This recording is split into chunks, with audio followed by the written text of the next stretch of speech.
Um bom dia, paz do Senhor a todos. Este é mais um vídeo do capítulo 38. Vamos fazer um rápido comentário. E aconteceu, versículo 1 do 38. E aconteceu, no mesmo tempo que Judá desceu dentre seus irmãos e entrou na casa de um varão de Adulão, cujo nome era Ira. E viu Judá ali a filha de um varão cananeu, cujo nome era Sua. E tomou-a e entrou a ela. E ela concebeu e teve um filho e chamou-a o seu nome Er. E tornou a conceder e teve um filho e chamou o seu nome Onã. E continuou ainda e teve um filho e chamou o seu nome Sela. E ela estava em Quezibe quando ela o teve, Judá, pois, tomou uma mulher para Er, o seu primogênito, e o seu nome era Tamar. Percebam que já houve um erro ali, uma fragmentação, uma fragmentação. Judá tomou, ou seja, naquele mesmo tempo, uma mulher e ela teve filhos. E dá ao seu filho, uma esposa chamada Tamar. E, porém, o primogênito de Judá era mau aos olhos do Senhor, pelo que o Senhor o matou.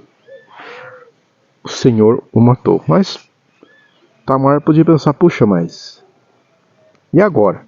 O que eu vou fazer? Então disse Judá a Ornã: entra a mulher do teu irmão. Naquela época havia uma lei, a lei do levirato, em que quando alguém morria, que era casado e a sua esposa não tinha tido filhos, era uma lei da época do levirato, o irmão ficar com a sua cunhada, por assim dizer, e o primeiro filho que gerasse, após isso, dá o nome do falecido, para que a geração, ou seja, o nome não fosse esquecido e continuasse dali. Mas vejam que isso cita, veja. Então disse Judá a Ornã: entra a mulher do teu irmão, casa-se com ela e suscita a semente a teu irmão. Suscita a semente, ou seja, o primeiro filho dado o nome do falecido. Ornã, porém, soube que essa semente não havia de ser para ele. E aconteceu que, quando entrava a mulher de seu irmão, derramava na terra para dar semente a seu irmão. E isso era mal aos olhos do Senhor. Ao fazer isso, agindo com engano, também morreu. Também o matou, versículo 10. Que era mal aos olhos do Senhor e ele o matou, ou seja, no ato, por assim dizer, era uma maneira de evitar as gravidez na época, ele jogava em terra, ou seja, era mal aos olhos do Senhor, agia com engano. Ele aceitou que a lei se cumprisse sobre ele, mas no momento em que os dois estavam juntos, ele agia com engano, e isso foi mal aos olhos do Senhor. Interessante isso, Deus tudo contempla. Deus não deixa nada se escapar aos seus olhos. Então, quando ele agiu dessa forma, Deus o matou. Porque o filho não seria para ele, não teria o nome dele, não poderia escolher. Que maldade, Então ele dissesse para o seu pai: não estou nem aí com a lei. Deixa-se. Porque havia brecha assim nessa lei. Ele teria que, em público, não querer mais essa mulher e tirar o seu calçado, os seus pés e abrir mão dela. A lei também tinha essas brechas, por assim dizer. Então disse Judá a Tamar, sua nora: fica-se viúva na casa de teu pai até que Sela, meu filho, seja grande. O terceiro filho dele. E disse: para que porventura não morra também esse, como seus irmãos. Assim foi-se Tamar e ficou na casa de seu pai. O terceiro filho era muito pequeno, uma criança. Então, com certeza, o tempo de espera seria muito e muito grande. Passando-se, pois, muitos dias, morreu a filha de Sua, mulher de Judá. E depois de se consolou Judá e subiu aos tosqueadores das suas ovelhas. Ou seja, ele fica viúvo, né? E sobe lá. No 13, e deram aviso a Tamar, dizendo: eis que teu sogro sobe a Timnate a tosquear as suas ovelhas. Então ela tirou sobre si os seus vestidos. Todos conhecem a história. Ela enganou a Judá. Não vou ler o texto mais a seguir, por não ficar muito longo o vídeo. Ela engana a Judá, né? No versículo 15, até e vendo a Judá, teve como uma prostituta, porque ela tinha coberto o seu rosto. E dirigiu-se a ela no caminho e disse: vem, peço, deixa-me entrar a ti, porquanto não sabia que era sua nora. E ela disse: que me darás para que entres a mim? Ou seja, para tomá-la como mulher, por assim dizer, né? Vejam que ela se finge de uma mulher prostituta, porque na época era comum as mulheres ficarem esperando as pessoas passarem ali. E Judá, como já havia se corrompido há muito tempo, né, ele a toma por mulher, né, faz a proposta a ela. Estava se fragmentando a promessa, por assim dizer, né?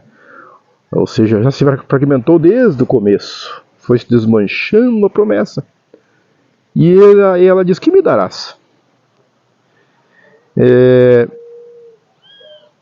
Porquanto não sabia que era sua nora, né, no versículo 16.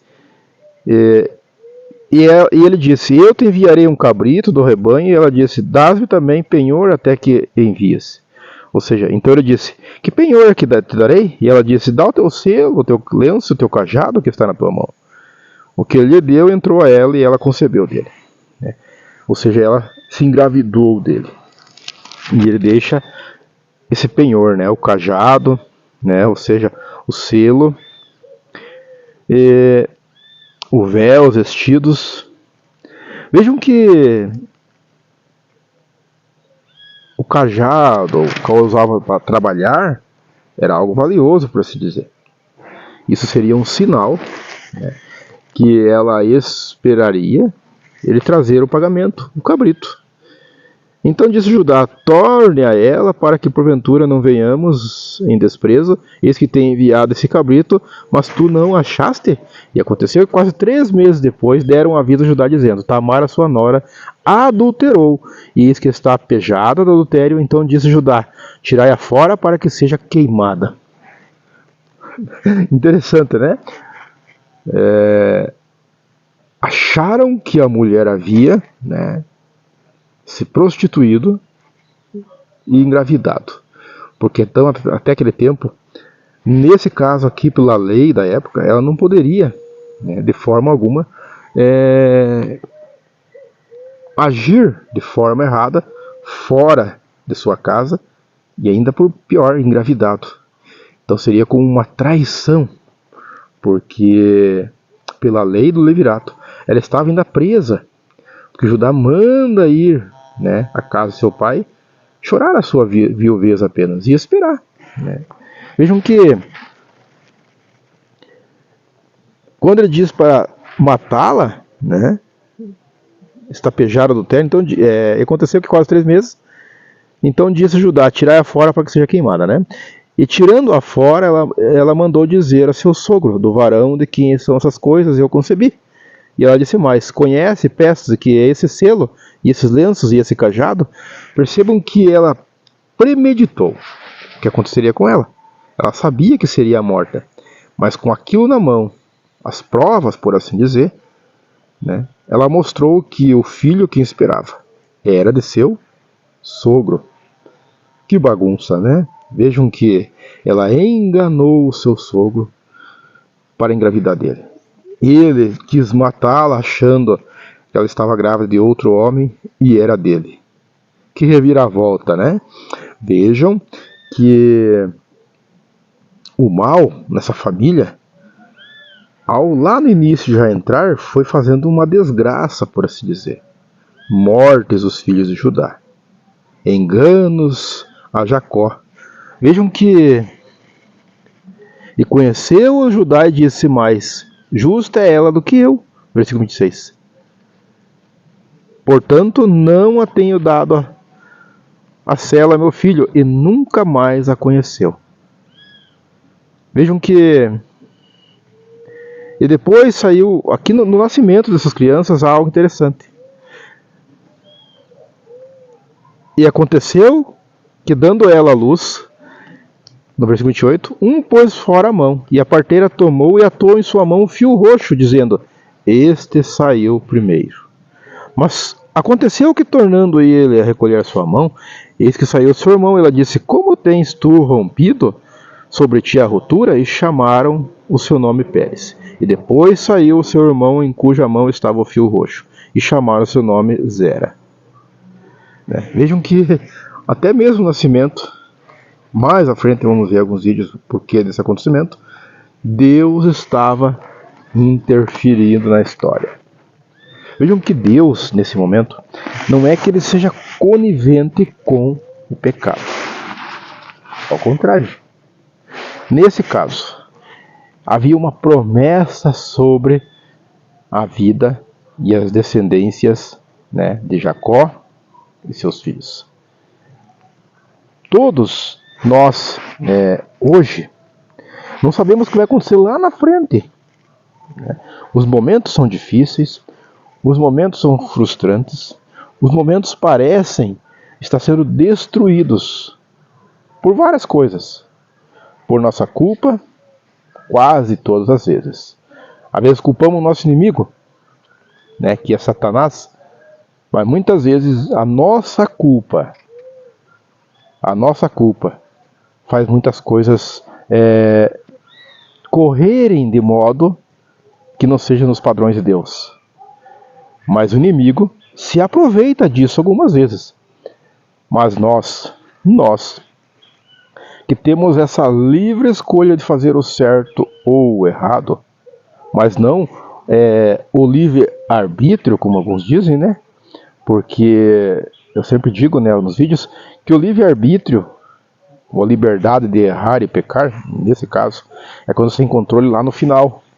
Mas você não tem controle no final. Se você faz algo de bom hoje, isso ainda não é uma garantia que lá no final você será recompensado. Isso não é uma garantia que lá no final o bem que você faz às pessoas será bem retribuído. Percebam? Mas a garantia que temos é a salvação. Se permanecemos firmes até o final. Em Cristo Jesus, mas não por nosso mérito. Então percebam que quando se faz algo de errado, também não terá controle lá na frente. Condenação por seus erros. Perceberam então? Nesse caso, Deus interferiu. Mais à frente vamos ver que José, na casa de Potifar, faz um bom trabalho, por assim dizer. E Deus sempre estava no meio deles, fazendo o que era certo. Deus está agindo sobre a tua vida nesse momento. Deus está mudando a tua história. Por mais que você tenha feito escolhas erradas, por mais que os seus atos pareçam não ser bons, Deus está escrevendo uma nova história. Receba em nome de Jesus nesta manhã. Pai querido, Pai amado, tudo é possível que creio, eu creio que o Senhor tem feito grandes obras e maravilhas no meio do teu povo. Continua falando com essa pessoa que está me ouvindo. Continua, Senhor, enxugando essas lágrimas que estão derramadas por erros, más escolhas do passado. Entra agora, Senhor, com providência sobre esta vida, mudando essa história, esse cenário, para que os sonhos, as promessas se realizem, para que os caminhos tortuosos sejam endireitados pelo Senhor. Eu creio nesta manhã, em nome de Jesus, que nada pode interferir nos planos do Senhor em nossas vidas e também na tua vida. Creia em nome de Jesus. Amém.